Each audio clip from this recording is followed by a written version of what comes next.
welcome back to Thornton Hundred Motorcycles YouTube channel. My name's Jody, and this week we've got the one you've all been waiting for, the brand new 2021 Thruxton RS Triumph.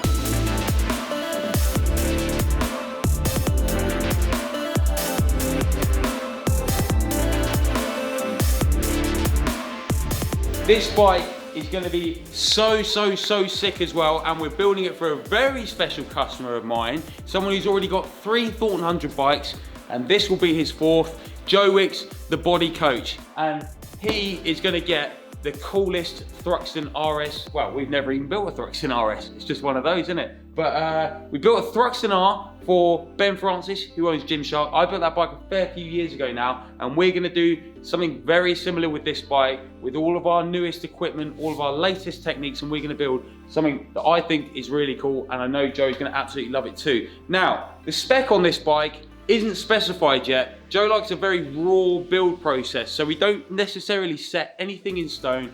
It's lots of video calls, lots of backwards and forwards on WhatsApp, and making sure that he's very involved in the build process and making sure we build him exactly what he wants. There's lots to do on this bike. This bike is going to be engineered literally from the ground up, because we don't have any parts in stock for these bikes on our CAD system, because when I did the first one, it was all by hand. So it's going to be interesting what we can do with our brand new techniques, our 3D printer and all that good stuff too. So I think the first stage for me is to get the seat off, get the mud guard off and get all the clutter off of it, and then have a sit back, have a look at the bike, see what lines it wants, and then start working forward from there. So it's going to be a very in-depth series, this one, and you guys get to see every single process that I do to build a bike from the ground up. So let's get started.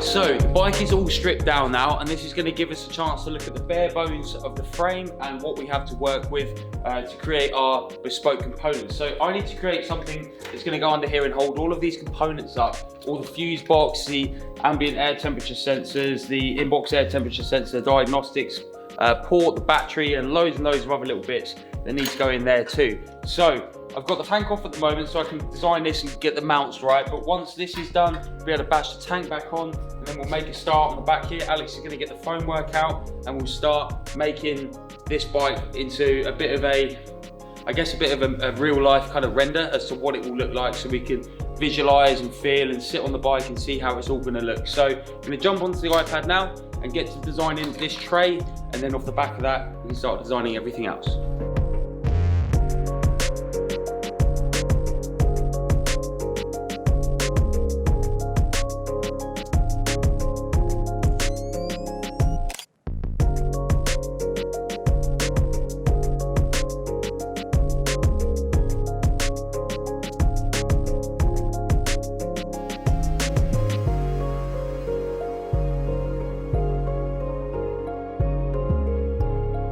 Right, so the first 3D printed tray has been designed. This took 7 hours to print, and it cost us about 14 quid. But this is really useful information to know where the mounting points are here, and also to know where to put the wires and stuff like that. So that one got taken off, and I made a second iteration, which is this one on here now. And if you come in, you can see it's got mounts for the battery, and also mounts for the tilt sensor, and lots of other good bits there. And I'm working on the 3rd version here, which is going to be obviously housing the battery, the tilt sensor, the original mounts there, the diagnostics mount there, also lots more spaces for power cables and full wiring loom as it travels through here, making sure we've got space for it all to poke through and there's no sharp edges anywhere. Also, we have a mount here for the tilt sensor at the back there, and I need to create mounts for the relays, which will sit here and here. So if you look over the top here, you can kind of see how it's all roughly coming together. And then we have the fuse box here, the tilt sensor will sit here, and this will all get tidied up, and the start solenoid will sit in there too. I've just got to make a mount up the back here, and it will sit up the back here and make sure it's all supported and that it's going to be strong enough. So I'm just going to finish off the design on this and get that on the 3D printer, so we mark 3, and hopefully this will be the 3rd and final one that we can use as a final product too. So whilst I'm doing that, Alex is working on this rear cowling here. So I'll let Alex take you through what he's doing now. Yeah, so as you can see, I've got what is essentially like this old school template. Jody's on the 3D printer right now, so we're kind of managing that. And I'm finding my hard points, which is essentially the first thing you need to do when working any CAD out. I've got 4 up the top and then these 2 more down the bottom here. It's easier for me to work out these 4 top bulk points with this paper template on the top than it is where it's actually going to be on the bottom. So after that, I'll kind of switch it up, go into some blue foam modelling. We've sent it off to Joe, like a little sketch. He's buzzing, I think he likes it, but we're waiting for that final kind of thumbs up. So whilst we wait, working out the dimensions of this in comparison to the 4 bulk points. So I know the perimeter of this rear end, and then we're allowed to CAD all the sexy stuff off of that. Cool. So that's what I'm up to. That's what you're up to, Alex. So cue the montage.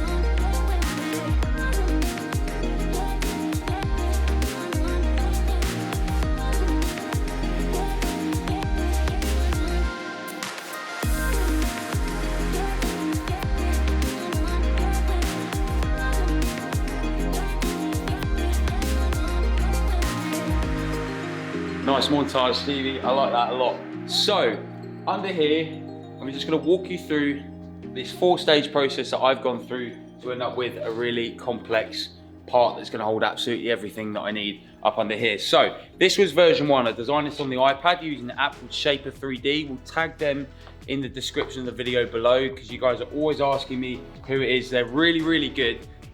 Lots of great support as well, and it's really nice and easy for me to stand in front of the bike and design bits. So this was version 1, and this is essentially a trade to get the mounting points correct. So version 1, not that interesting. Version 2, a little bit further down the line. So I actually designed these in the wrong place the first time to get them mounted there. So I got them in the right place, and then I started designing some other channels for wiring and stuff like that. And I also had to chop these down because I ended up making it too wide. So that was a version 2.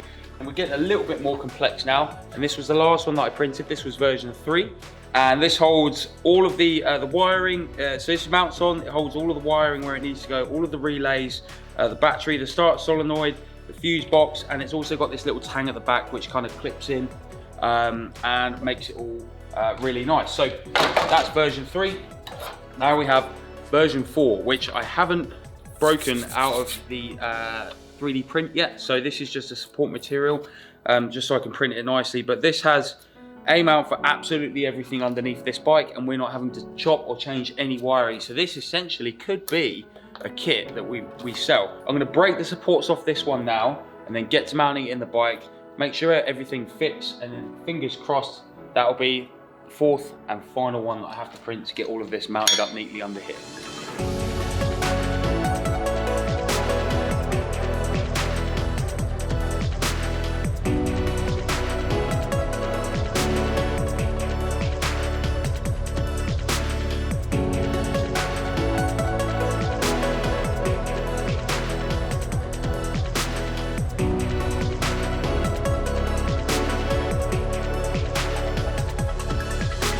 So, version 4 of the electronics tray under here is all done and dusted. I made lots and lots of little adjustments and changes to get all of the plugs sat nice and neatly, make sure that all of the cable runs are really nice and neat too, and that the batteries sat secure along with the start solenoid as well, because it's going to be really important that those two don't move about and that we don't get any arcing issues in the future. And meanwhile, Alex is doing some quick and dirty CAD just to make sure that we can get the right dimensions for the back here, but also we're starting to create shapes and work out where the swage lines are going to be for this whole back end. So next week's episode, we should be moving a lot further along as well. We'll start moving to the front.